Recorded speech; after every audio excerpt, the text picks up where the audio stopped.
invitar a que abra su Biblia, como se ha venido anunciando, en la epístola a los Gálatas. Vamos a comenzar a estudiar la epístola a los Gálatas con la ayuda de Dios, versículo a versículo.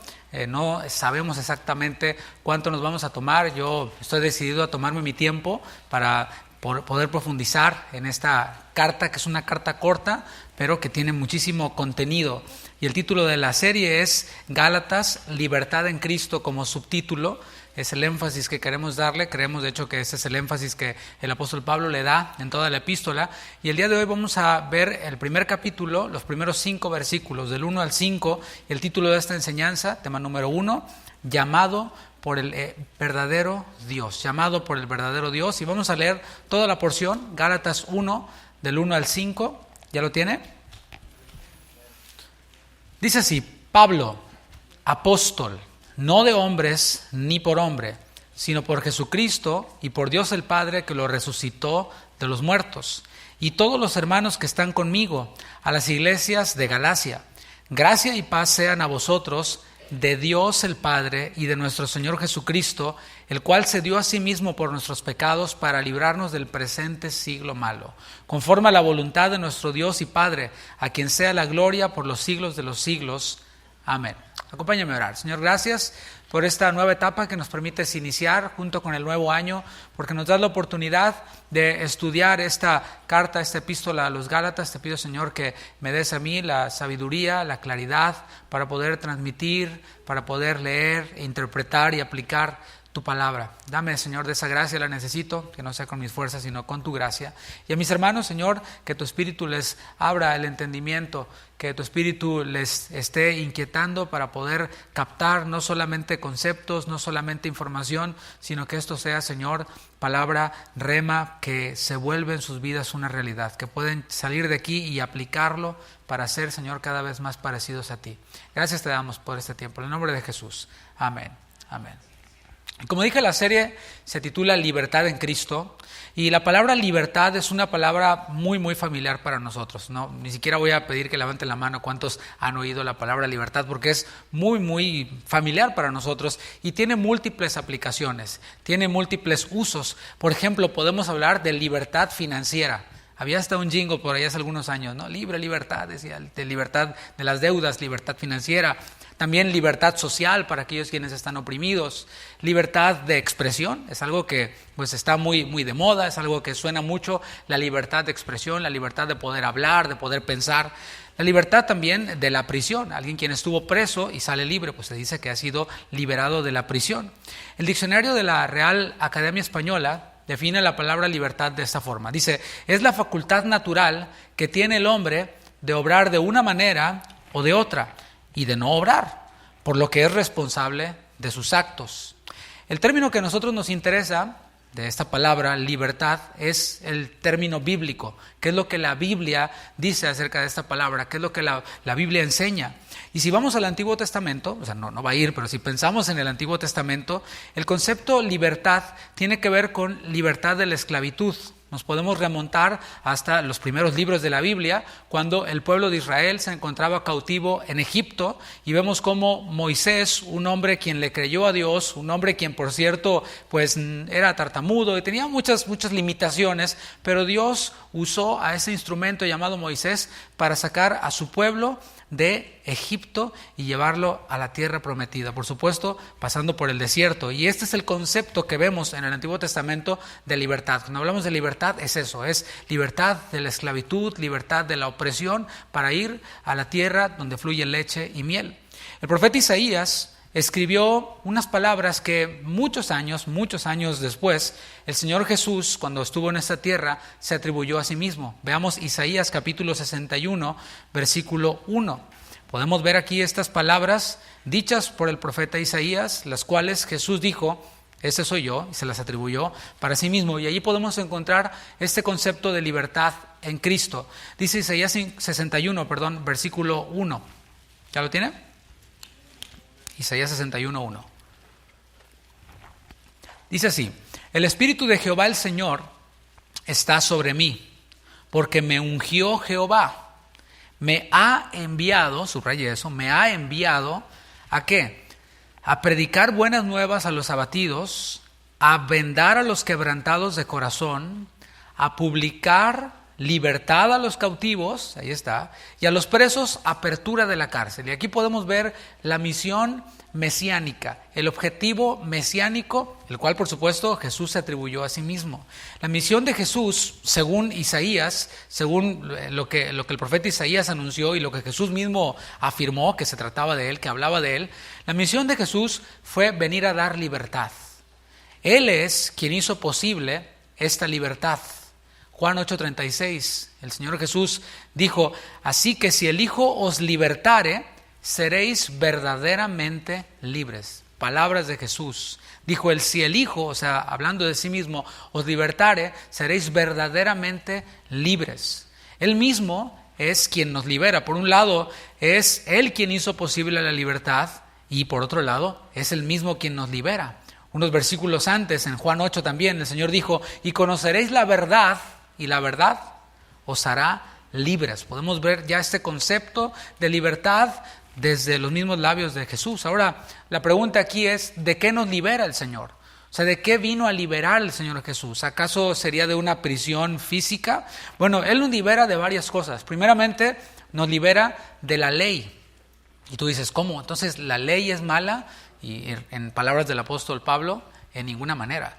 La ley no es mala. Lo que hace la ley es indicar que no podemos cumplirla. Y cuando nosotros tratamos por nuestras propias fuerzas, o el hombre, raza humana, trata de cumplir la ley por sus propias fuerzas, se encuentra con la realidad de que no puede. Y dices: bueno, ¿sabes qué? Son 10 mandamientos. De 10 cumplo 8. Y en la escuela te dicen: no, pues es buen grado. Pero el Señor te dice: reprobado. Porque si fallas en uno, ya te haces culpable de toda. Así que la ley lo que hace es que nos muestra nuestra condición de reprobados, nos muestra nuestra condición de incapaces de cumplirla a cabalidad. Entonces, lo que vino a hacer el Señor Jesús es a liberarnos de la esclavitud de la ley, la cual nos acusa por no poder cumplirla. Y de eso el Señor nos liberó. ¿Por qué? Porque Él la cumplió a cabalidad. Él sí es aquel, ¿te acuerdas del Salmo que dice: ¿quién subirá al monte de Jehová? ¿Quién entrará al lugar santo? Y dice: limpio de manos y puro de corazón. ¿Sabes? Nadie calificamos ahí. Solo Jesús calificó ahí. Él cumplió la ley por nosotros. Él sí puede decir: yo soy libre de pecado. Solo Él puede decir eso. Y Él cumplió la ley por nosotros y nos liberó de esa cautividad que la ley nos venía a traer a causa de nuestra falibilidad para cumplirla. El Señor también nos libera de la esclavitud del pecado, porque todo hombre que nace con esta naturaleza caída y nace por naturaleza esclavo del pecado. No importa qué tan bueno sea el hombre, no importa qué tan correcto moral sea, es, según la Biblia, esclavo del pecado. Por eso el Señor vino a dar libertad a los cautivos. Por eso el Señor vino a dar a conocer la verdad, o sea, Él mismo liberándonos. Cristo, por cierto, nos libera también de la ira de Dios, porque no queda solamente ahí. Bueno, no puedo cumplir la ley, ni modo, no pasa nada. Bueno, soy esclavo del pecado. Bueno, pues todos pecan, ¿quién no peca? Ok, bueno, es verdad, pero eso trae una consecuencia, y es la ira de Dios. ¿Por qué? Porque Dios es santo, es inmensamente santo, es santo como Él. O sea, inmensamente, eternamente, perfectamente santo. Y Dios no puede cohabitar en donde está el pecado. Entonces la justicia y la santidad de Dios lo que hacen es llevar a cabo ese castigo. La paga del pecado es muerte. La ira de Dios es sobre los hijos de desobediencia, sobre aquellos quienes no se arrepienten de sus pecados. Pero Cristo, al liberarnos de la ley, al liberarnos de la esclavitud del pecado, también nos libera del castigo, porque Él lo llevó.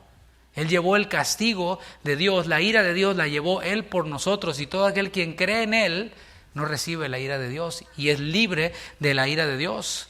Y todo esto, mis hermanos, es teología básica, es doctrina básica. Yo lo único que estoy haciendo es poniendo en nuestra mente el concepto de libertad para que sepamos de qué es de lo que estamos hablando y de lo que vamos a hablar a lo largo de toda esta serie. Cristo, por cierto, no nos liberó para hacer lo que nos dé la gana. Bueno, pues ya soy libre del pecado, ya, aleluya, ya Cristo pagó, ya creí en Cristo, bueno, ahora sí puedo hacer lo que me da la gana. No, Cristo no nos liberó para hacer lo que nos dé la gana, sino para ser sus siervos por amor. Antes éramos esclavos del pecado, ahora que somos libres del pecado, dice Pablo en Romanos que hemos venido a ser siervos de la justicia. Hemos venido a ser esclavos, pero por amor, no por obligación, sino por amor. La epístola a los Gálatas tuvo un objetivo, cumplió un objetivo muy claro y el cual continúa hasta el día de hoy, porque el mismo mal que hubo en la iglesia de Galacia o en la región de Galacia, en las iglesias, continúa hasta el día de hoy. El objetivo era guardar a los creyentes del legalismo, cuidar a los creyentes del legalismo. Ahora, todo esto que yo estoy poniendo, este concepto de legalismo y estos conceptos que estoy poniendo aquí sobre la mesa, los vamos a ir desarrollando a lo largo de toda la serie. Voy a ahondar y vamos a ahondar en qué es el legalismo, cómo se ve el legalismo, cómo se cura el legalismo. Y fue lo que Pablo hizo cuando escribió a los Gálatas. Él pretendía cuidar a los creyentes del legalismo. Y quizás tú digas, bueno, pues ¿qué tiene de malo ser legalista? A lo mejor pues es mejor ser legalista que ser libertino. Y yo te diría, los dos son iguales de peligrosos. Y lo vamos a ver en toda la serie. Ese es el propósito de los Gálatas, de la carta a los Gálatas. Si no fuera peligroso el legalismo, ¿sabes? No hubiera Gálatas en la Biblia. Pero hay toda una epístola que trata este tema. ¿Y por qué? ¿Qué es lo que estaba ocurriendo? Bueno, en tiempos del apóstol Pablo se habían esparcido en las iglesias, dentro de las iglesias del mundo gentil, supuestos maestros, supuestos predicadores, los cuales enseñaban que era necesario realizar los rituales judíos para ser salvos. Es decir, ellos le atribuían un poder salvador a elementos externos. Ellos se fijaban más en lo externo y Jesús mismo enseñó eso en Marcos 7. Vemos cómo el Señor Jesús les dijo a aquellos quienes acusaban a los discípulos por no lavarse las manos, por no cumplir con este ritual, el cual por cierto ni siquiera era parte de la ley, sino que era ya una tradición. Pero ellos le atribuían, escribas y fariseos, poderes santificadores y salvíficos a una simple práctica higiénica de lavarse las manos. O sea, sí tenía una representación espiritual, sí me lavo las manos, Señor, me lavo las manos y las purifico, purifica también mi alma. Está bien, ¿no? O sea, es como algo simbólico. Pero ya cuando le atribuimos a ese simbolismo poderes salvíficos, ya estamos yendo demasiado lejos. Por eso tenemos Gálatas. Y había predicadores quienes estaban metidos en este asunto. Y vamos a ver en las próximas enseñanzas que no era tanto porque les gustara este asunto, quisieran verse muy religiosos. Había un asunto político, un asunto social ahí en este tema de ser legalistas. El objetivo de esta serie, Gálatas, Libertad en Cristo, es que conozcamos la libertad que tenemos en Cristo. ¿Para qué? Para disfrutarla. ¿Tú has escuchado ese pasaje en donde Jesús dijo que Él ha venido a dar vida y vida en abundancia? Y eso, mis hermanos, abarca todo, o sea, abarca hasta la vida eterna, pero lo abarca desde este tiempo. El Señor desea que los que hemos creído en Él para salvación disfrutemos de plenitud en esta tierra. No solo en esta tierra, sino que podamos proyectarlo y ver hasta la eternidad. Pero el Señor ha venido a traer vida abundante. Y vamos a ver mucho más de esto. El Señor desea que conozcamos en esta serie la libertad que tenemos en Él para disfrutarla y así no dejarnos esclavizar por falsas doctrinas o incluso por otros evangelios, como lo veremos en la siguiente enseñanza. Vamos a dar algunos datos generales de la carta, vamos a ir viendo los detalles, no los quiero dar todos en la introducción, sino a lo largo de la serie, pues ya irlos viendo. No me voy a atrever a dar una fecha exacta en que se escribió esta carta, algunos lo hacen, yo no me voy a atrever a eso. ¿Por qué? Porque no afecta al tema. Tampoco afecta al tema, ni a este tema, ni a todos los temas, desde dónde se escribió, porque hay diversas hipótesis y no vamos a profundizar tanto en eso, porque tiene un énfasis de aplicación personal, lo que queremos hacer. Del autor, de los destinatarios, del contexto histórico y cultural, vamos a hablar en esta enseñanza y a lo largo de toda la serie también. Vamos a comenzar a leer, versículo 1, Gálatas 1:1. Dice así: Pablo, apóstol, y ahí entre paréntesis dice, no de hombres, ni por hombre, sino por Jesucristo y por Dios el Padre, que lo resucitó de los muertos. Aquí podemos ver ya al autor de esta epístola, y se trata nada más y nada menos que del apóstol Pablo. El nombre Pablo, lo voy a recordar, hace algunas semanas, un mes yo creo, vimos la vida de Pablo así como comprimida. El nombre Pablo, del latín Paulus, griego Paulos, significa pequeño. Y pequeño puede ser en muchas aplicaciones, ¿no? En estatura, pero significa básicamente pequeño. Más adelante en la serie veremos un poco más de la vida de Pablo y de la conversión de Pablo. Después de Lucas el médico amado, quien escribió Lucas y Hechos, 2 libros muy muy largos en el Nuevo Testamento, Pablo fue quien escribió más en todo el Nuevo Testamento. O sea, tenemos ahí a Lucas y tenemos a Pablo en cuanto a palabras, no en cuanto a cartas o libros, sino en cuanto a palabras, los tenemos ahí juntos. Está Lucas, quien escribió Lucas y Hechos, y después está Pablo, quien escribió mucho del Nuevo Testamento. Se puede decir que después de Jesús, Pablo es considerado como un gigante de la fe, es considerado como un ejemplo de lo que es ser cristiano. O sea, Pablo es como el prototipo de ser cristiano. Porque puede haber alguien quien diga, bueno, pues Jesús, pues es Jesús, él es Dios y nunca pecó, bueno, pues es Jesús. ¿Qué nos queda a nosotros, simples mortales? Pues el ejemplo está ahí Pablo. O sea, Jesús dijo, imítenme a mí, ¿no? Y sean imitadores de mí porque yo soy manso y humilde de corazón. Y luego Pablo, ¿qué dijo? Imítenme a mí como yo imito a Cristo. O sea, sí se puede imitar a Cristo y Pablo es la muestra de esto. Se puede decir entonces que es un gigante de la fe. Sin embargo, aquí lo vemos a él presentándose con su nombre latino, con su nombre griego, que es el pequeño. No dice, aquí les escribe Pablo el gigante de la fe. No. Él dice, Pablo el pequeño les está escribiendo. Y parece que eso no tiene mucha importancia, pero es algo en lo que sí podemos meditar. Y lo hemos visto, lo vimos en la vida de Pablo, cómo esa grandeza en la fe que él tenía se manifestaba en humildad, en una confianza en Dios y no en uno mismo, porque es muy fácil el recargarnos en nuestras fortalezas. Ay, es que yo oro mucho. Y confiamos más en nuestra piedad de orar que en Dios. ¿Sí me estoy comunicando? Es que yo sé mucho de la Biblia, yo me sé muchos versículos y confiamos más en nuestro propio conocimiento de la Biblia que en el Dios que inspiró la Biblia y que nos da ese conocimiento. Por eso Pablo nos muestra esto, ¿no? Yo no soy el gigante, yo soy el pequeño. Y así en esa condición, humildito, el Señor nos quiere y así en esa condición el Señor nos va a usar, así como usó a Pablo. ¿Cuántos desean ser usados así como Pablo? También. Para disfrutar de la libertad en Cristo, es necesario entonces que reconozcamos nuestra pequeñez. Si nos mantenemos allí, yo soy pequeño, yo no soy la última coca del desierto, yo no soy la mamá de Tarzán, no, yo soy pequeño, soy ser humano. Y solamente pensar en eso hoy pudiéramos hablar muchísimo. El de cómo ser seres humanos nos convierte en polvo, para hablarlo en un lenguaje bíblico, ¿no? O dicho en las palabras de Santiago, en Santiago 4:14, dijo que somos como niebla que aparece por un momento y luego se desvanece. Ha pasado en estos días últimamente, si sales por la mañana, está todo nebuloso, así está toda la niebla, pero al ratito ya se quita. Bueno, según la Biblia, eso es lo que somos niebla. O sea, la Biblia no nos comunica este concepto de que tú eres lo máximo, tú eres un campeón, emprendedor. No, la Biblia nos dice, eres neblina, sí. Hoy estás, mañana no estás. Y el mundo sigue girando. Ahí nadie dijo amén, pero pues eso es lo que dice la Biblia. Esto, mis hermanos, aniquila la jactancia. Yo sé que no soy popular por decir eso, ¿no?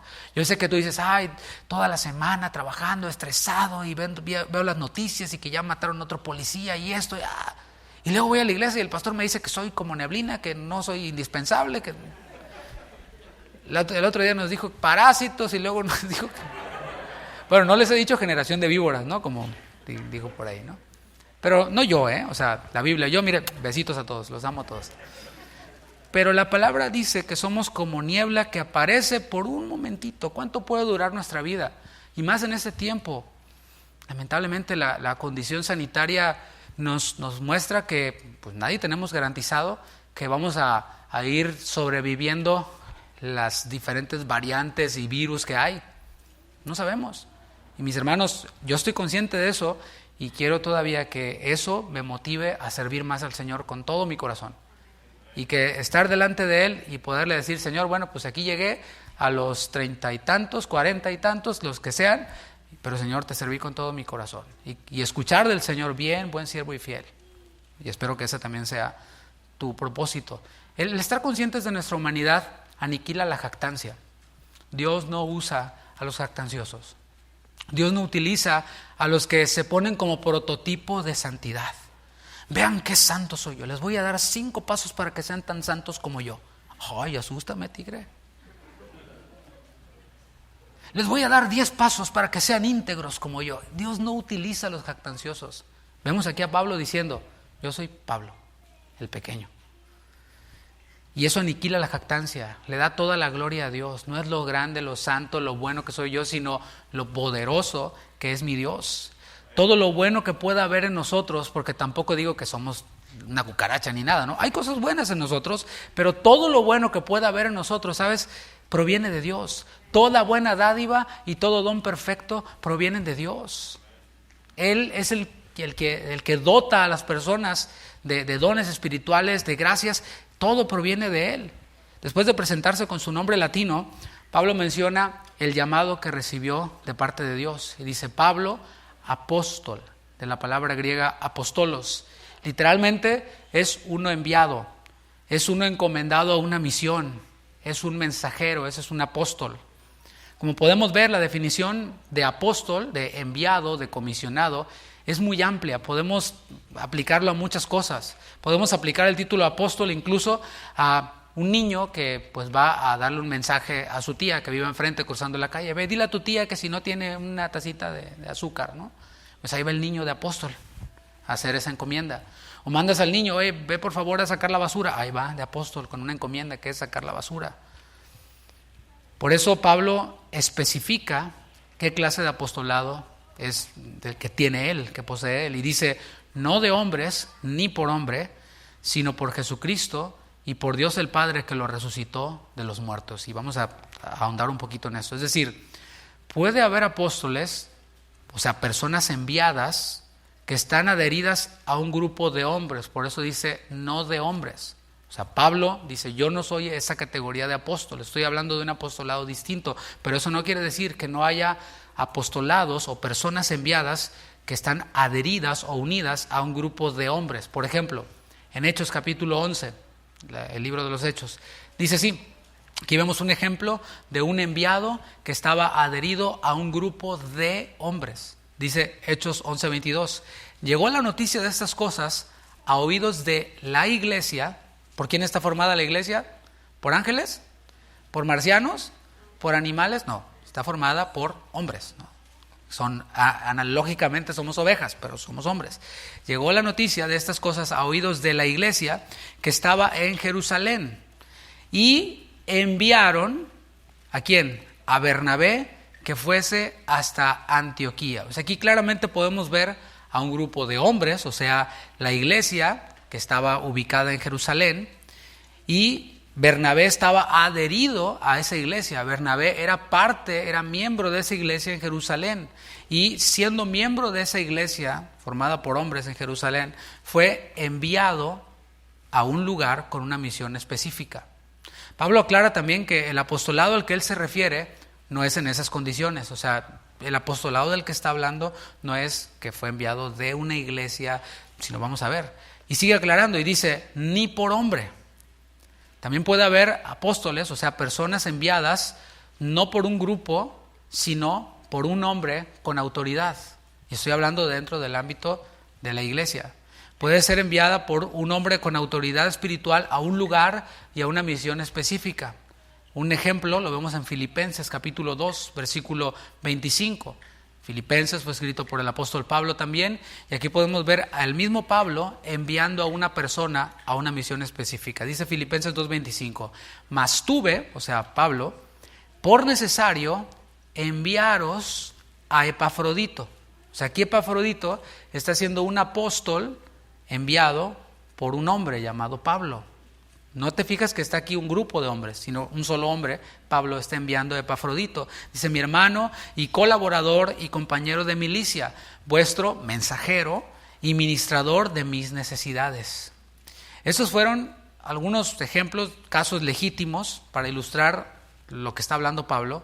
Son ejemplos loables, o sea, no hay nada malo en que Bernabé haya sido enviado por un grupo de hombres, no hay absolutamente nada de malo en que Pablo haya enviado a Epafrodito, o sea, un hombre enviando a otra persona con una misión.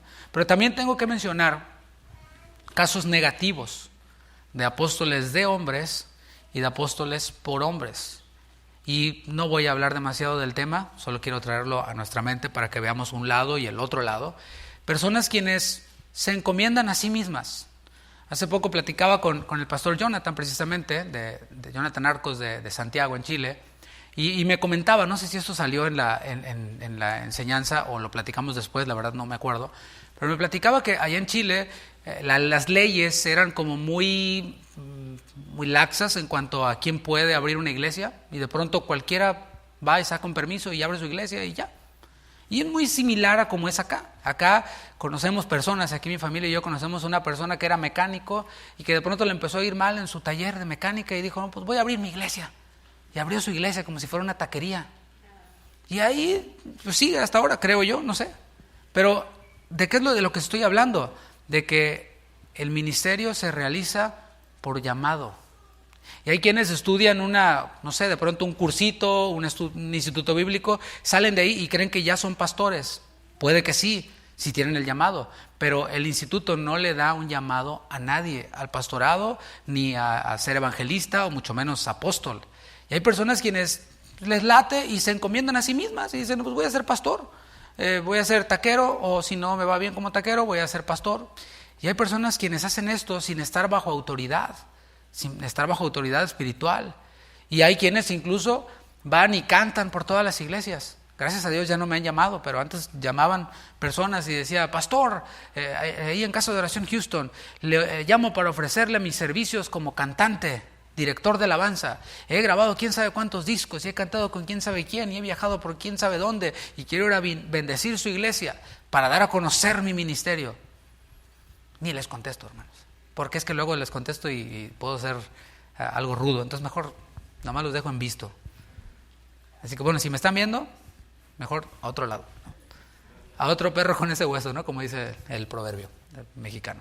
Pero mis hermanos, hay personas así quienes de pronto se encomiendan a sí mismas a cantar y pues no le hicieron en el bar o no le hicieron en Tengo Talento, Mucho Talento, y se graban su disco cristiano y se van por todas las iglesias. ¿Sabes qué es lo triste? Que haya pastores quienes les abran las puertas para eso. Que haya pastores que no tengan así de discernimiento espiritual para preguntar cosas tan básicas como, oye, ¿en dónde te congregas? No, pues no me congrego porque ando de gira por todos lados.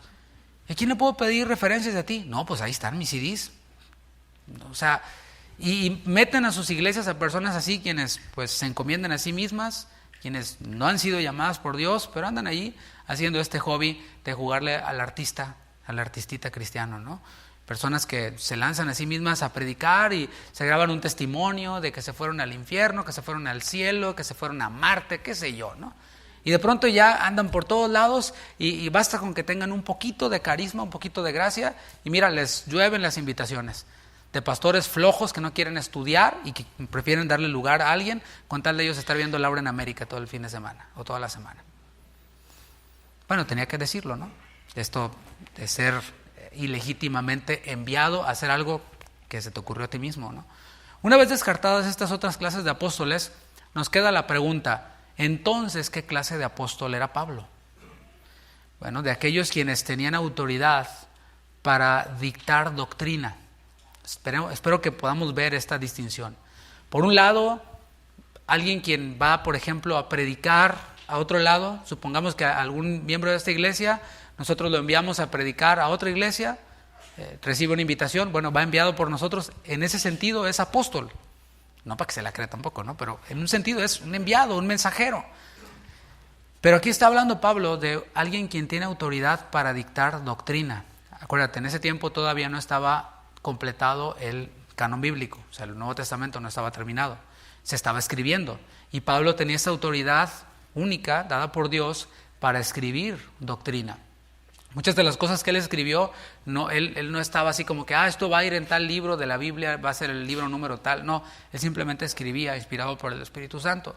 Pero podemos ver cómo había un grupo cerrado de personas, limitado de personas, quienes tenían la autoridad dada por Dios para escribir doctrina. Y vemos en Hechos 2:42 que los primeros cristianos perseveraban en la doctrina de los apóstoles.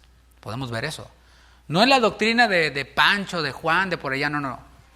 Ellos pueden tener su doctrina, incluso los reformadores, los predicadores famosos pueden tener sus doctrinas, pero los primeros cristianos y nosotros debemos de perseverar en la doctrina de los apóstoles, la cual está aquí.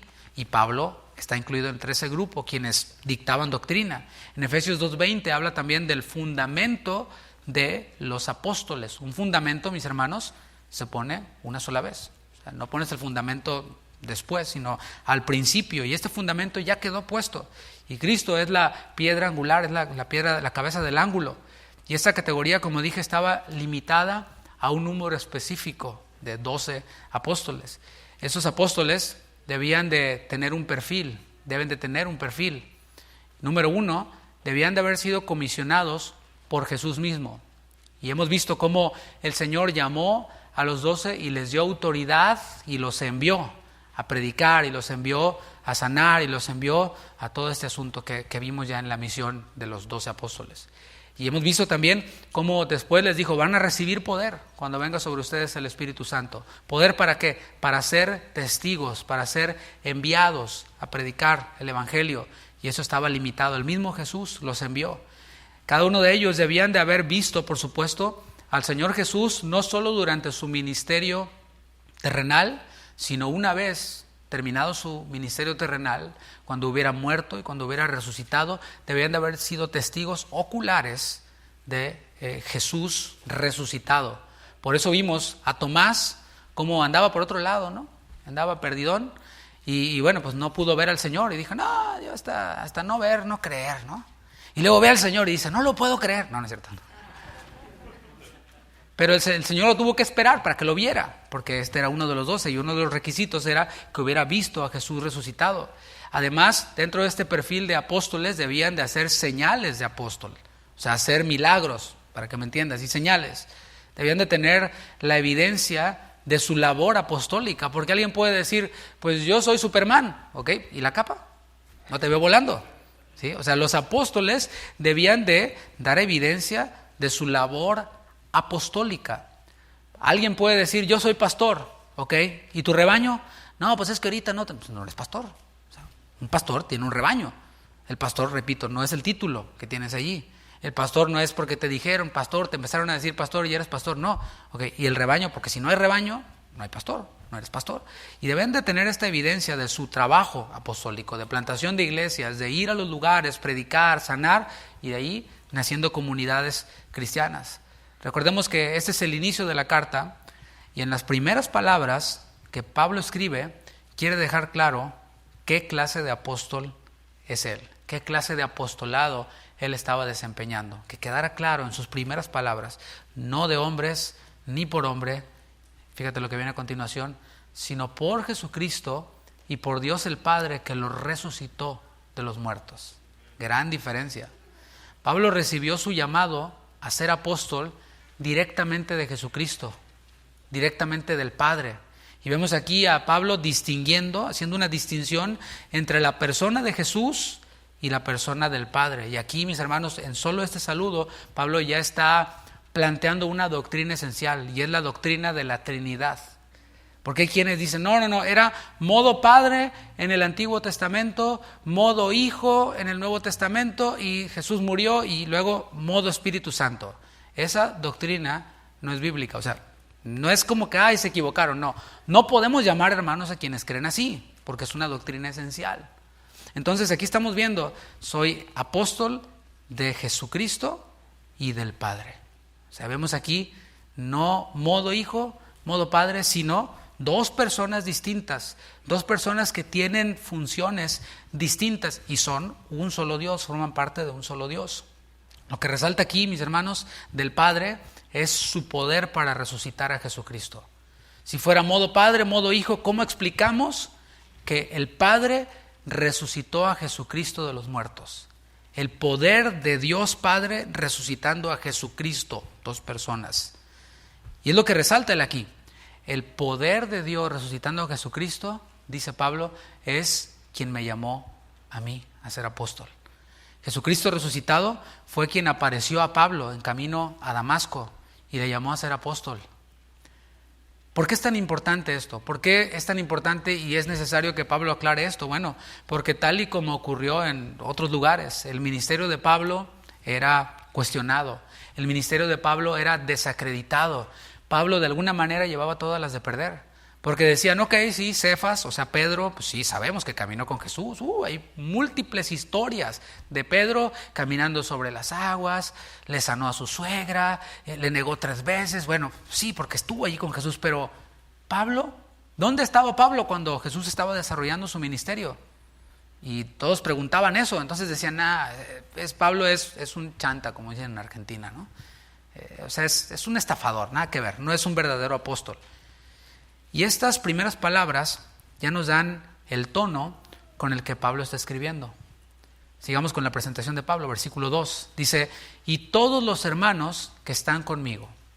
Y eso es muy importante porque aunque Pablo recibió un llamado apostólico, un llamado particular, por decirlo así, por eso él después dice, me apareció a mí, en Corintios dice, como un abortivo. O sea, estaban todos... Y yo soy como la oveja negra, o sea, soy raro, diferente a todos los demás, soy extraño a los demás. Pero es muy importante porque aunque él recibió este llamado apostólico de manera especial, que incluía una autoridad extraordinaria, él mismo no se pone en un plano inalcanzable. ¿Los has visto? Aquellos quienes dicen, no, yo soy el apóstol, y entra con 5 guaruras aquí alrededor, ¿no? Y nadie lo puede tocar. Y llega en Suburban negra y todos los fans ahí pidiéndole autor, ay, apóstol, me quiero tomar una foto con usted. No, hasta aquí, porque me vas a quitar el poder, ¿no? Pero Pablo no, él no se pone allí como rockstar inalcanzable, no se pone allí en calidad de iluminado, yo estoy acá aparte, no se me acerquen porque yo estoy ungido, no, nada de eso. Él se cuenta entre otros hermanos, siendo apóstol, siendo con una autoridad espiritual poderosa, dada por Dios, no se pone como iluminado, sino que se cuenta ahí entre otros hermanos. Dice, yo, Pablo, llamado a ser apóstol, con todos los hermanos que están aquí conmigo, aquí yo con la raza, aquí estoy con todos, me mezclo con la raza. No sabemos exactamente quiénes eran esos otros hermanos, pero sí nos comunica la idea de que a todo lugar a donde Pablo iba, siempre estaba rodeado de hermanos. Eso es así, mis hermanos. Le decía a mi hija en la mañana, le decía que ser pastor implica no tener entrada de salida, hora de entrada ni hora de salida. O sea, estamos siempre en llamado como los doctores y no me estoy quejando. Gloria a Dios, es un llamado muy alto que Dios les da solamente a algunos, pero es así. Y de pronto estamos comiendo, entra una llamada, o de pronto estamos comiendo o durmiendo y ocurren cosas y uno está siempre dispuesto y lo hace con mucho gusto. Está rodeado de personas. No estamos así como que, ay, ahorita estoy de vacaciones, hermano, no se le ocurra morirse porque estoy de vacaciones. No se le ocurre enfermarse ni pelearse con la esposa porque estoy de vacaciones, ahí a ver cómo le hacen. No, estamos siempre disponibles. Él se cuenta con otros hermanos, quienes no sabemos quiénes son. Y cuán importante es, en esto que vemos aquí, que no estemos aislados. Lo he dicho en otras veces y lo voy a seguir diciendo, porque la palabra lo dice. No existen llaneros solitarios. Yo creo que ninguno de nosotros le llegamos a Pablo ni a los talones. Y Pablo estaba rodeado de hermanos. Un hijo de Dios está siempre rodeado de su familia espiritual, de hermanos, siempre. Si eres hijo de Dios, ¿hay hijos de Dios aquí? Sí. Bueno, hemos de estar rodeados de nuestra familia espiritual. ¿Por qué? Porque Dios nos hizo vasos útiles, o sea, Dios no hace vasos inútiles. No sé si me alcanzo a dar a entender. Dios no crea nomás porque sí, dice, pues voy a hacer este muchachito y para que sea ahí del montón. No, a cada uno de nosotros Dios nos ha equipado con dones espirituales. Y está padrísimo, suena muy bien. Ay, sí, ¿cuál será mi don? Aleluya. Bueno, que antes de que descubras cuál es tu don, has de saber que los dones espirituales o el don espiritual que tengas es para ser usado dentro de la comunidad de creyentes. Y si tú eres de los que se aíslan y dicen, ay, es que yo soy como mi mamá, yo soy bien antisocial como mi mamá. Ok, felicidades, pero el carácter de Cristo debe de ser formado en ti. Y dejar el carácter de la doñita, de tu mamá, como se llame, a un lado para que el carácter de Cristo sea formado en ti y entonces puedas estar en comunidad. Jesús mismo estaba rodeado de gente siempre, de sus apóstoles. Entonces, si hemos de ser imitadores de Él, hemos de estar rodeados de otras personas. Es que a mí no se me da. Bueno, pídeselo a Dios, Dios te lo va a dar. Esas son de esas oraciones que el Señor responde sí o sí. Quiero un carro nuevo este 2022. Quiero el nuevo Tesla. Ok, puede que sí. Y si lo consigues, me lo prestas, ¿no? Para darle una manejadita, a ver qué tal, para probarlo, ¿no? O para irnos aquí a Austin o a San Antonio. Pero esta oración de Señor, quiero estar rodeado de personas. Mis complejos, mi formación, mi estado de ánimo me lo impide y a veces no puedo, se me complica, pero Señor, me dispongo y te pido que tú pues me ayudes. Y el Señor te va a ayudar. Esa oración Dios la responde porque está ahí en su voluntad, lo vemos. Así que los dones que recibimos de Dios son para ser usados dentro de la comunidad de creyentes. Ahora vayamos con los receptores de esta carta. ¿Quiénes son los que recibieron esta carta? Dice la segunda parte del versículo 2. Dice, a las iglesias de Galacia. Nota que está en plural. Dice, a las iglesias de Galacia. No es una sola, sino un grupo de congregaciones en un territorio llamado Galacia. O sea, no es la iglesia de Galacia, sino es las iglesias en una región llamada Galacia, como si dijeras Texas, ¿no? Y muchas iglesias dentro de Texas. Galacia fue una antigua región de Asia Menor, actualmente es Turquía, y allí se sentaron algunas tribus de los galos, por eso se le llama Gálatas, porque los galos fueron los primeros pobladores. Esta región estaba bajo el Imperio Romano, como muchas otras. Y en tiempo de Pablo, esta región de los galos se extendía desde el Ponto, en el Mar Negro, hasta Panfilia, en el Mediterráneo. Era una extensión muy, muy amplia, abarcada por esta región llamada Galacia. Durante su primer viaje misionero, el apóstol Pablo, junto con Bernabé, pasaron por esta región. Eso está ahí en Hechos 13. Desde el 13 hasta el 14, casi el final del 14, nosotros ya lo estudiamos. Si quieres sumergirte en cómo fue esta misión de Pablo con Bernabé en Galacia, puedes escuchar las enseñanzas correspondientes a esos capítulos. Y allí había muchas ciudades que fueron significativas para Pablo. Por ejemplo, una ciudad llamada Listra, otra ciudad llamada Derbe, ahí donde conoció a Timoteo. O sea, fueron ciudades significativas para él. Y ahí Pablo también fue apedreado, lo dieron por muerto. O sea, cuando Pablo pensaba en Galacia, decía, allí pasaron muchas cosas muy significativas para mi ministerio. Fíjate cómo en Hechos 14, Pablo va a su iglesia local y da un reporte de qué fue lo que pasó en esa región de Galacia, en este viaje misionero. Dice Hechos 14, 27, y habiendo llegado, reunido a la iglesia, refirieron cuán grandes cosas había hecho Dios con ellos y cómo había abierto la puerta de la fe a los gentiles. ¿Cómo te fue en Galacia, Pablo? El Señor abrió la puerta de la fe. Dios hizo grandes cosas con estas personas de ahí de Galacia. Hay veces que uno predica el evangelio y dices, pues no me fue tan bien, la verdad.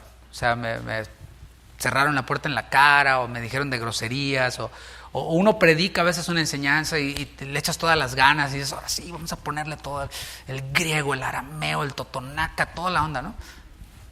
Y después hacen todo lo que dijiste que no se debía de hacer, eso van y lo hacen. Y dices, oye, ¿lo prediqué al revés o cómo estuvo, no? Y uno sí se frustra, ¿no? Dices, no, pues la verdad no hubo mucho resultado, hay que seguirle. Pero aquí Pablo vio resultados en esta región. Dijo, se abrió la puerta de la fe a los gentiles y Pablo no estaba exagerando. Dios había hecho cosas grandes. Muchos creyeron, muchas iglesias fueron plantadas en aquel viaje y esas iglesias son a las que Pablo les está escribiendo acá y a nosotros también. Dice versículo 3, gracia y paz sean a vosotros de Dios el Padre y de nuestro Señor Jesucristo. Y aquí encontramos el saludo, o sea, después de la presentación, dice Pablo, apóstol de Jesucristo, no por hombres ni de hombres, sino por Jesucristo, por el Padre, aquí con todos los hermanos. Dice Pablo, les da este saludo aquí, y después de la presentación. Y era un saludo típico entre los primeros cristianos. Y ese saludo trataba de comprimir los mejores deseos. Cuando ves a alguien, has de saludarlo así, ¿no? Dándole buenos deseos. Cuando te da gusto ver a alguien, ¿cómo estás? Espero que te esté yendo bien, ¿no? Y el saludo típico era gracia y paz. Y hay que aclarar que no está hablando de algo que no posea cualquier cristiano. Cualquier cristiano posee gracia y posee paz. ¿El buen deseo en qué consiste entonces? O sea, si tú eres un cristiano y le dices te deseo gracia y paz, no es en el sentido estricto de la palabra, porque si no le estarías diciendo no tienes gracia ni tienes paz. todo creyente tiene gracia y tiene paz. El buen deseo consiste en que lo pueda disfrutar a plenitud. O sea, deseo que disfrutes de la gracia a plenitud. Deseo que estés disfrutando de la paz de Dios a plenitud. Se ve diferente, ¿verdad? Meditemos en la primera palabra, en la gracia. Es la palabra griega charis. Indica favor de parte del dador y gratitud de parte del que recibe. Es alguien dando algo que no se merece la otra persona y alguien recibiendo en gratitud. Eso es el concepto de gracia. La gracia es la salvación. Dios otorga la salvación y aquel quien la recibe con gratitud. Pero también es la base de la vida del creyente. O sea, la gracia es la base de la vida del creyente. Por eso Pablo decía, yo he trabajado más que todos los grandes apóstoles, pero no yo, sino la gracia de Dios en mí. Entonces la gracia es todo para el creyente, es esencial para el creyente. No es el hombre quien tomó la iniciativa en la salvación, es Dios. Dios decidió salvar al hombre. El hombre estaba perdido y fue Dios quien decidió salvar al hombre. ¿Qué puso el hombre entonces? El hombre lo único que puso es su pecado. O sea, el hombre tomó la iniciativa para pecar allá en el Edén, ¿no? Pero antes de la fundación del mundo, Dios ya había dispuesto otorgar el don de la salvación a todo aquel que creyera en su Hijo. Segunda de Timoteo 1:9 dice, quien nos salvó y llamó con llamamiento santo, no conforme a nuestras obras. Porque si fuera por nuestras obras, Dios no hubiera enviado a su Hijo, no nos hubiera salvado. Sino según el propósito suyo. ¿Y qué? Y la gracia que nos fue dada en Cristo Jesús antes de los tiempos de los siglos. Entonces Dios es el dador y el hombre es el receptor de esta gracia, de la gracia. El otro elemento en el saludo, después de la gracia, es la paz. Y ese era el saludo típico entre los judíos. Por un lado, charis era el saludo típico entre los gentiles, los no judíos. Y por otro lado, la paz era el saludo típico de los hebreos, de los judíos, y se saludaban shalom, la paz. La palabra que usa él aquí es la palabra griega eirene, e indica una relación de armonía. Eso es paz. No es el concepto nuestro de, pues no le voy a hablar a este para estar en paz, para no estar peleando no le voy a hablar. No. Paz es una relación armoniosa. No es ausencia de problemas, sino es armonía. Puede haber problemas y conflictos, puede haber desacuerdos entre dos partes, pero se han de resolver con la palabra y eso nos habla de una relación armoniosa. La paz usada aquí proviene del griego, eirene, que indica una relación de armonía. El don de la salvación coloca al hombre en un estado de paz con Dios. Es decir, el hombre sin Cristo es enemigo de Dios, pero una vez que confía en Cristo para salvación, que recibe la gracia, el don de la salvación, viene a estar en paz con Dios. Dice Romanos 5:1, quizás tú te lo sabes. Justificados pues por la fe, tenemos paz para con Dios. Estamos en una relación armoniosa con Dios. Si alguien no ha creído en Cristo para salvación, por más que diga, no, Diosito y yo, y Dios sabe que yo amo a Diosito, olvídalo. Es enemigo de Dios, aunque diga que ama a Diosito, porque ya ves que sí le dice, ¿no? Pero solo por medio de Cristo podemos recibir la gracia, el don de la salvación y así tener paz para con Dios. Y aquí vemos la gracia y la paz, y es en ese orden. Primero es gracia y luego viene la paz. No hay paz sin gracia, no hay paz sin salvación. Fue Dios el Padre el que concibió esta idea de salvar al hombre. El Hijo fue quien hizo todo lo necesario. Dios es quien planeó todo y el Hijo fue quien ejecutó el plan del Padre. Por eso Pablo dice al final de Romanos 5:1, por medio de nuestro Señor Jesucristo, justificados pues por la fe, tenemos paz para con Dios por medio de nuestro Señor Jesucristo. El Hijo hizo entonces todo lo necesario. Dice el versículo 3 nuevamente, la última parte. Dice, gracia y paz sean a vosotros de Dios el Padre y de nuestro Señor Jesucristo. La ejecución del plan de salvación revela esa relación armoniosa entre las personas divinas, entre el Padre y el Hijo. O sea, el Señor, el Padre, idea el plan de salvación y Jesús ejecuta el plan. Pero no vemos a Jesús reclamando o diciendo, ¿y por qué yo? ¿Y por qué no mejor el Espíritu Santo? No, es una relación armoniosa que nos sirve de ejemplo a nosotros. Aunque particularmente en este texto solo menciona al Padre y al Hijo, el Espíritu Santo también juega un rol en la salvación del hombre. Y podríamos hablar muchísimo de eso, pero no es el tema ahora. El regalo de la salvación, mis hermanos, produce paz con Dios, pero también produce paz con nuestro prójimo. Y de esto es de lo que vamos a seguir hablando a lo largo de esta serie. Alguien quien está en paz con Dios, en una relación armoniosa con Dios, ¿sabes? Naturalmente va a estar en paz con sus hermanos y con su prójimo. Naturalmente va a estar en una relación armoniosa con su prójimo. Y lo dice la palabra en Efesios 2:14, hablando de Jesucristo, hablando de la salvación. Dice, porque Él es nuestra paz. Jesús es nuestra paz. Que de ambos pueblos, judíos y gentiles, hizo uno, derribando la pared intermedia de separación. Y esto, mis hermanos, lo leemos muy fácilmente y al no saber, quizás nos olvidamos o quizás ignoramos que para los judíos, los gentiles eran perros, así de plano, así. Los gentiles para los judíos eran la leña para que estuviera prendido el infierno. O sea, así. Pero Jesús dice que de esos dos pueblos hizo uno y derribó la pared intermedia de separación, aboliendo en su carne las enemistades. No hay más enemistades. La ley de los mandamientos expresados en ordenanzas para crear en sí mismo de los dos un solo y nuevo hombre, haciendo ¿qué? La paz. Y mediante la cruz reconciliar con Dios a ambos en un solo cuerpo, matando en ella las enemistades. Y vino y anunció las buenas nuevas de paz a vosotros que estabais lejos y a los que estaban cerca.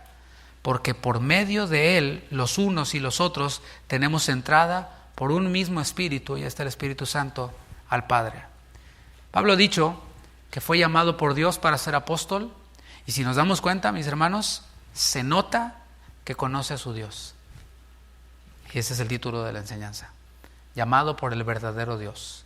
Está hablando de lo genuino de su apostolado, pero también podemos ver que él conoce a ese Dios que lo llamó, y lo conoce bien. Y en estas pocas palabras ha dicho profundidades tremendas de la doctrina. Ha dicho profundidades tremendas de quién es Dios y qué hizo a través de Jesucristo.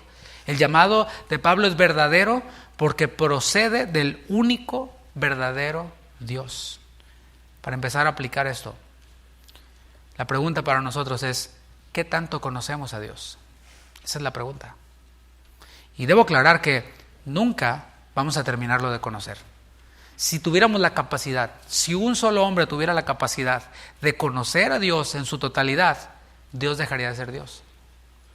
Pero es Dios, el creador de los cielos y de la tierra. Su grandeza, dice Pablo, es inescrutable, dice los Salmos. O sea, no hay manera, son insondables sus caminos, no se puede entrar a la mente de Dios. Pero eso, mis hermanos, el hecho de que Dios sea imposible de conocer en su totalidad, el hecho de que eso sea así, no debe de hacernos desistir de esta maravillosa tarea, de conocer más y mejor a Dios.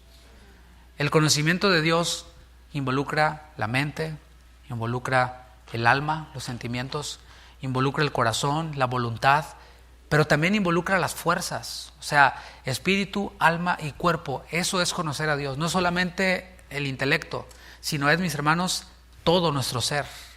Es una experiencia que fluye desde la palabra. Es en la palabra en donde le conocemos, pero luego entra la palabra a nosotros y nosotros vivimos la palabra. Si no hay conocimiento de Dios desde la palabra, la experiencia es todo menos experiencia cristiana. Estoy diciendo que conocer a Dios implica todo, pero es integral. Si alguien está muy emocionado, y que vi esto y sentí esto, pero no hay palabra, pues esa no es una experiencia cristiana. Será una experiencia religiosa como la que cantaba el profeta Iglesias, ¿no? Pero no es una experiencia cristiana. Y quizás tú has visto en televisión, en internet, o a lo mejor has estado presencialmente en uno de estos lugares en donde pues sí hay mucho fervor y mucha efervescencia y gritan y cantan y saltan, pero no hay palabra, no hay conocimiento de Dios. Pues la experiencia que hay ahí no es una experiencia cristiana. Ayer estaba con mi esposa, estábamos viendo unas cosas y de pronto apareció la transmisión de una iglesia que conocí hace muchos años y me llamó la atención. Dije, mira, esta iglesia, ¿no? Y me metí a ver la transmisión y estaba predicando una persona, ¿no? Y me detuve a escucharlo. Y habló de un ejemplo de un elefante que estaba con una cadena y que la cadena era mental y quién sabe qué, y que él cuando fue y no sé qué. Estuve escuchando y dije, le digo a mi esposa, ya van 5 minutos y no ha dicho ni un versículo de la Biblia. Le dejamos. Ya van 10 y todavía ni siquiera menciona a Dios. Pero estaban todos prendidos, saltando y avivamiento y quién sabe qué. Bueno, esa no es una experiencia cristiana, no es una experiencia espiritual que provenga de Dios. Puede ser cualquier otra cosa, ¿no? Pero por otro lado, si no hay conocimiento de Dios desde la palabra, cualquier llamado que pueda haber es un llamado imaginario y por ende es falso. Si alguien dice, Dios me llamó, ok, a ver, defíneme a Dios, defíneme algo de Dios, dime algo de Dios. No, pues es que lo amo. Estamos viendo a Pablo hablando cosas profundas y a propósito, yo estoy hablando, tratando de poner muchas cosas en nuestra mente para que veamos lo insondable de Dios, para que veamos cuán maravilloso es nuestro Dios, el Dios que llama, y hay que conocerlo. Así que si alguien no conoce a Dios y dice que fue llamado por Dios, ese llamado es falso. Pablo conocía a su Salvador.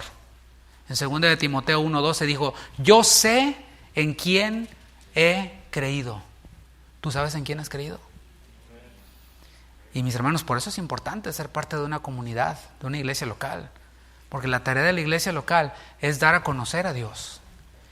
Platicaba con nuestros pastores ahora que fuimos allá y les contaba lo que el Señor está haciendo entre nosotros. Lo que hizo Pablo cuando fue con su iglesia. Y les dijo, Dios ha hecho grandes cosas y los gentiles se ha abierto la puerta. Eso también hacemos nosotros. Ahí estuvimos con el pastor Chuy, 2 días estuvimos ahí compartiendo con él y con Vicky y hablando de las maravillas que Dios hace en medio de nosotros. Sé que ustedes ya son famosos allá, ¿no? Pero sabemos nosotros en quiénes hemos creído y la tarea de la iglesia es eso. Y yo les platicaba, mira, el martes tenemos discipulado, el miércoles tenemos el servicio online, el jueves los jóvenes tienen su discipulado, el viernes tenemos reunión, el primer sábado del mes hay reunión para jóvenes, el domingo tenemos 2 reuniones, está Southwest, y estamos llenos de actividades, estamos llenos de palabra, gloria a Dios por eso. Y gloria a Dios también porque no enseño en todos yo, por si no, imagínate, qué tronadísimo, ¿no? Gloria a Dios porque el Señor también levanta en medio de nosotros a maestros, a personas que tienen dones espirituales, personas no solo que tienen dones espirituales y capacidad para enseñar, sino personas que les respalda un testimonio de vida cristiana, a quienes conocemos y a quien yo puedo meter las manos al fuego por ellos porque los conozco. Y eso, mis hermanos, es lo que hace la iglesia y así queremos que continúe. El punto es que podamos nosotros decir, esa es nuestra meta, que cada uno de nosotros aquí podamos decir así como Pablo, yo sé en quién he creído, porque en mi iglesia me lo han enseñado. Esa es una gran responsabilidad. O sea, yo quiero que usted entienda algo. El pastor, un pastor en buen estado, ¿no? Como debe ser, recibe su salario, su sueldo, su pago, como quieras llamarle, porque sí comemos también, ¿no? Y tenemos necesidades. Y recibimos un pago de la iglesia, por llamarle de una forma. Pero nos pagan igual si usted madura o no madura. O sea, de verdad, lamento ser tan así, tan, no sé cómo decirle, ¿no? Pero, ¿sabes en dónde se ve si el pastor tiene un llamado de verdad o no? En que se preocupa porque las almas maduren. Y Pablo lo vamos a ver más adelante diciendo, sufro dolores de parto hasta ver a Cristo formado en vosotros. Pero un asalariado, dicen, pues ahí se las arreglan. Yo me subo y predico, y mi mejor sonrisa, y 2, 3 anécdotas, y autógrafos, foto conmigo, bye, no me vuelven a ver hasta el otro domingo. Esos son asalariados, que no les interesan las almas. Pero Pablo decía, yo sé en quién he creído. Y Pablo también deseaba que a quienes él servía pudieran conocer y decir esto mismo. Versículo 4. El cual se dio a sí mismo por nuestros pecados, para librarnos del presente siglo malo, conforme a la voluntad de nuestro Dios y Padre. Cristo Jesús, el Salvador de Pablo, es también el Salvador nuestro. Y se dio a sí mismo. ¿Qué quiere decir esto? quiere decir e implica que Jesús no fue un simple mártir, porque muchas personas han muerto por una causa y ya, se acabaron y lo recordamos cada determinada fecha, pero Jesús no fue un simple mártir al que mataron casualmente. Jesús dio su vida voluntariamente, en obediencia al Padre. Él dijo en Juan 10:17, por eso me ama el Padre. ¿Por qué? Porque yo pongo mi vida. Él voluntariamente puso su vida. Dice, ¿para qué? Para volverla a tomar. Eso no lo pudo hacer Benito Juárez, ¿no? O sea, ningún héroe de la patria, de la que tú quieras llamarle, pudo dar su vida por la patria y luego volverla a tomar. Pero Jesús sí. Y eso es lo que hace a Jesús distinto de cualquier otra persona quien haya muerto. Dice, nadie me la quita, sino que yo de mí mismo la pongo. Tengo poder para ponerla y tengo poder para volverla a tomar, para resucitar. Este mandamiento recibí de mi Padre. Cristo Jesús, el Salvador de Pablo y el nuestro, se dio a sí mismo con un propósito. ¿Cuál fue el propósito? Mateo 1:21. Fue cuando el ángel le reveló a José, el padrastro de Jesús, la misión de Jesús. Dice, y dará a luz un hijo, hablando de María, y llamará su nombre Jesús, porque él salvará a su pueblo de sus pecados. Ese es el propósito de Jesús. Ese fue el propósito de Jesús, salvar a su pueblo de sus pecados. Juan el Bautista lo expresó así: he aquí el Cordero de Dios que quita el pecado del mundo. En Gálatas 1:4 dice, por nuestros pecados, que murió por nuestros pecados. Y se incluye él mismo, incluye a los Gálatas, a los creyentes de las iglesias, pero sabemos por la Escritura, porque no podemos sacar un texto y hacer una doctrina de un solo texto. Tenemos que interpretar la Biblia en todo su contexto. Y por las Escrituras sabemos que el Señor murió por el pecado. Punto. ¿Quiénes pecaron? Según la Biblia, todos. Entonces, ¿murió por quiénes? Por todos. Bueno, aunque algunos leen todos y dicen por los elegidos. Bueno, Juan te responde en 1 de Juan 2:2. Y Él es la propiciación por nuestros pecados. Y no solamente por los nuestros, sino también por los de todo el mundo. Ahí podemos interpretar correctamente, ¿no? Jesús se dio a sí mismo por nuestros pecados y eso trajo como consecuencia que seamos librados de la paga del pecado, que es la muerte eterna.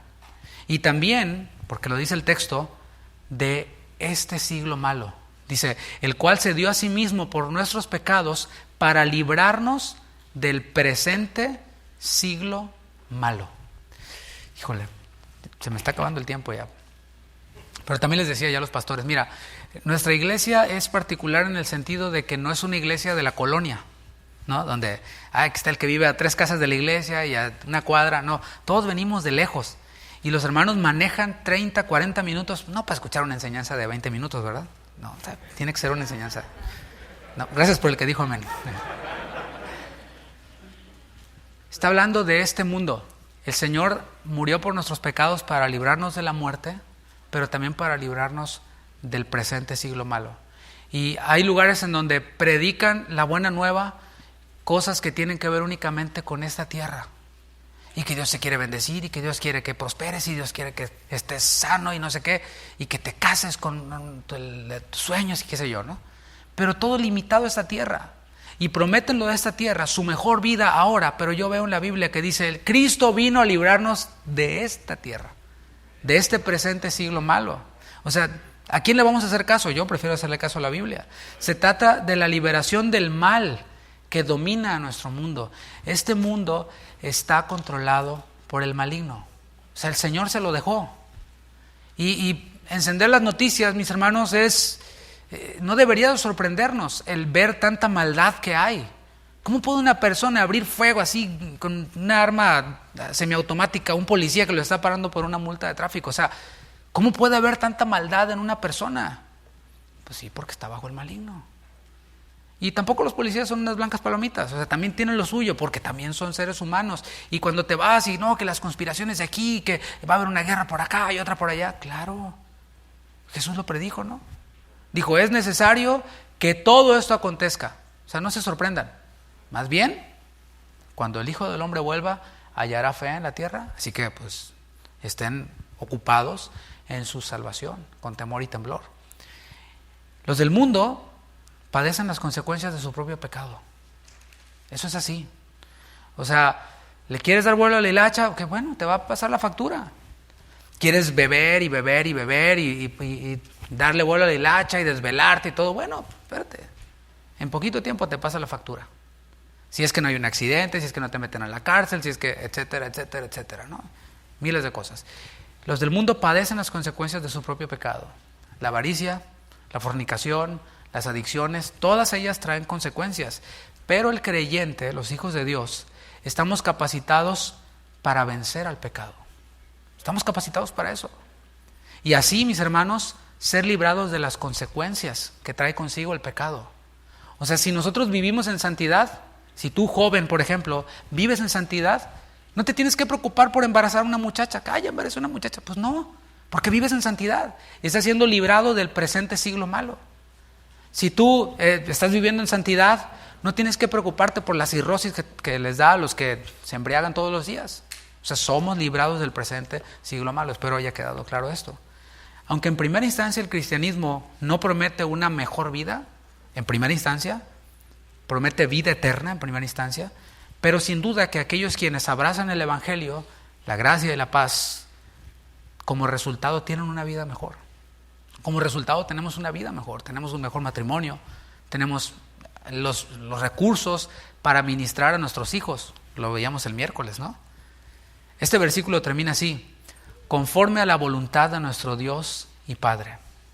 Pablo sabía que la salvación y sus resultados estaban en el plan de Dios, estaban en la voluntad de Dios. Cuando conocemos a Dios, mis hermanos, conocemos su voluntad. No se trata solamente de saber teorías y conceptos, no. Se trata de conocer la voluntad de Dios. ¿Qué es lo que Dios quiere? Eso está ahí en la superficie. Hay cosas que sí le rascas y te llevan a una y a otra, y es maravilloso estudiar la palabra de Dios. Hay veces que, vente a comer, y yo estoy con algo así frente a mí, y digo, espérame, y se me enfría la comida. Porque es maravilloso estudiar la palabra de Dios y conocer más a Dios, pero, mis hermanos, lo que Dios quiere y demanda de nosotros está ahí en la superficie. Así que no te preocupes si no sabes leer demasiado, si no eres muy dado al estudio. Si nosotros nos dedicamos a conocer a Dios en su palabra, hasta donde nos dé, el Señor nos va a revelar su voluntad. Cuando le conocemos, conocemos su voluntad. Y yo te pregunto, ¿conoces la voluntad de Dios? Nadie puede decir que ha sido llamado por Dios si no conoce su voluntad. Por eso decía hace rato, si no hay palabra, si no hay conocimiento de Dios en la palabra, no hay llamado. Porque ¿cómo puede decir alguien, yo fui llamado por Dios? ¿Conoces a Dios? No. ¿Conoces su voluntad? Ya ni hablamos. Entonces, ¿a qué te llamó? No te engañes, te estás llamando tú a hacer tu propio rollo. Y esto nos ubica, porque no se trata de mí y de lo que yo puedo lograr, sino de Él, de lo que Él quiere hacer, de su voluntad, y de cómo yo puedo unirme a lo que Él ya está haciendo y sin duda va a hacer. Pablo ha demostrado que conoce el verdadero Dios, que conoce el mensaje, que conoce el plan de este verdadero Dios, y eso es suficiente para demostrar que su llamado a ser apóstol es un llamado genuino, es un llamado verdadero. Todo esto no es solo para demostrar su conocimiento intelectual, ¿sí? Cuanto más conocemos a Dios, cuanto más conocemos su voluntad, somos más impulsados, ¿sabes a qué? A alabarle. Somos más impulsados a adorarle. El que no conoce a Dios, no alaba a Dios.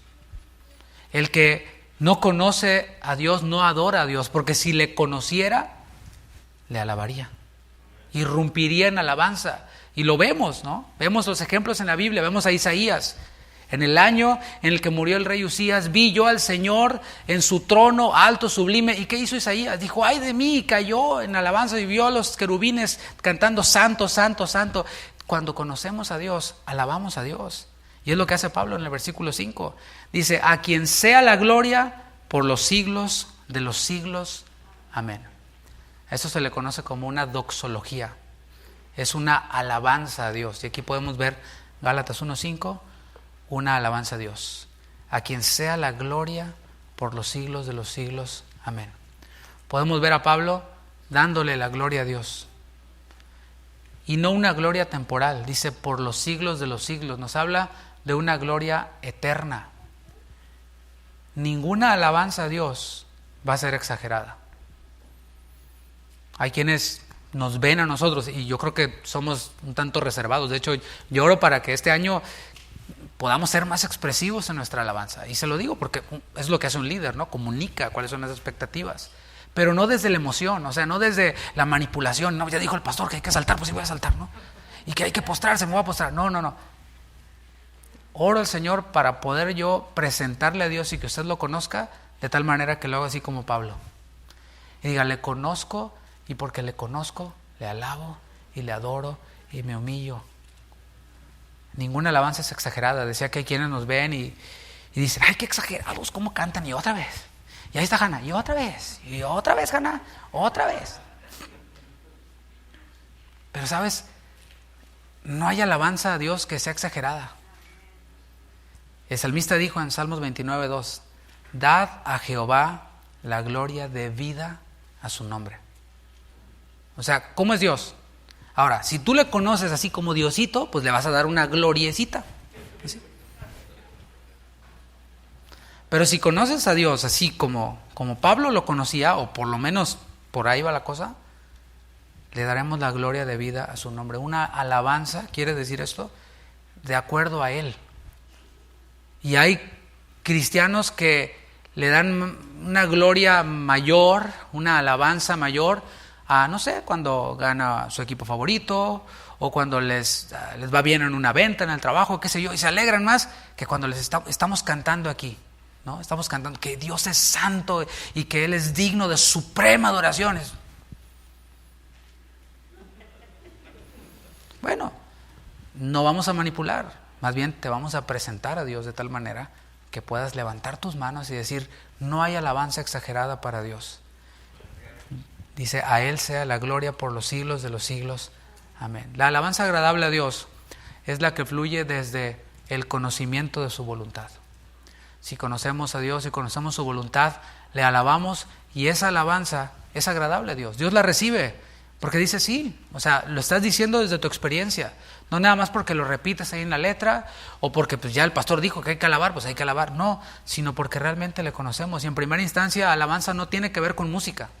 O sea, aquí no dice en qué tono está la canción que cantó Pablo, ni siquiera dice que es una canción. O sea, la estructura está formada como una doxología, pero se puede acompañar por música. Para concluir, mi hermano, concluye haciendo una invitación. Si no le conoces, te invito a conocer al Dios que te está llamando, al Dios que desea hacer las paces contigo. Nosotros, por lo que conocemos en la palabra, podemos hacer esta invitación. Dios te está llamando, si no le conoces, ¿no? Y entre tanto que oyes hoy su voz, no endurezcas tu corazón. Podemos decirlo con libertad, porque conocemos la voluntad de Dios. ¿Cuál es la voluntad de Dios? Que todos procedan al arrepentimiento, y podemos hacer este llamado abiertamente y decir, el Señor te está llamando porque desea hacer las paces contigo. Yo te invito a que te pongas de pie y quiero hacer una oración. Si es que hay alguien aquí que no conoce a Cristo, si es que hay alguien aquí que no le conoce, el Señor te llama y el Señor quiere perdonar tus pecados. Cierra tus ojos y dile, Señor, perdona mis pecados. Yo confío en tu Hijo Jesucristo. Yo confío en que Él es el Salvador y Él es el único quien puede traer paz para con Dios. Y Señor, obra hoy, te pedimos, Señor, el milagro de la salvación en aquellos quienes no te conocen, que puedan venir y hacer las paces contigo, Señor. Y también, si hay alguien aquí quien ya le conoce, que creo que somos la mayoría, yo te invito a que le conozcas todavía más. El Señor tiene un llamado específico para ti dentro de su plan eterno. Y Señor, oramos también por aquellos quienes ya te conocen y que desean conocerte más y que desean conocer tu voluntad. Te pedimos esto, Señor, en el nombre de Jesús.